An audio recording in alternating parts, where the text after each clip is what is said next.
it actually brings tears to my eyes. I hear these stories so often, and it is so sad, and it's so ubiquitous, especially in the military. And many noise exposed professionals face the same issue. And as you said, you go into battle, you go into the field, you go into small arms training, you go into large arms training, right?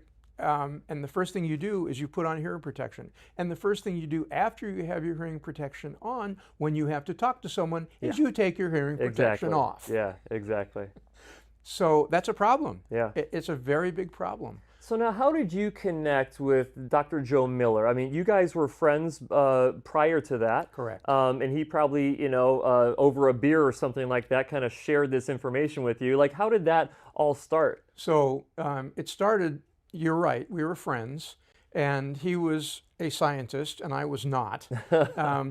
But what I was doing is trying to find a way that I could take what I knew how to do, which was essentially business strategy, and apply it to science to accelerate, in my words at that time, accelerate the translation of science out of the lab into the market. So Joe was my advisor, my scientific advisor.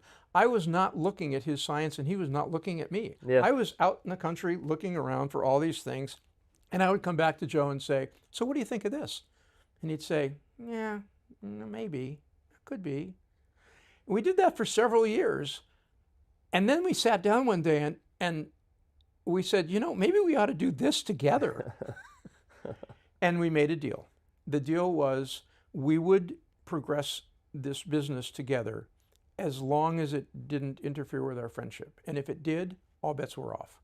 And we became very, very good friends. And what year roughly was that you guys had that discussion?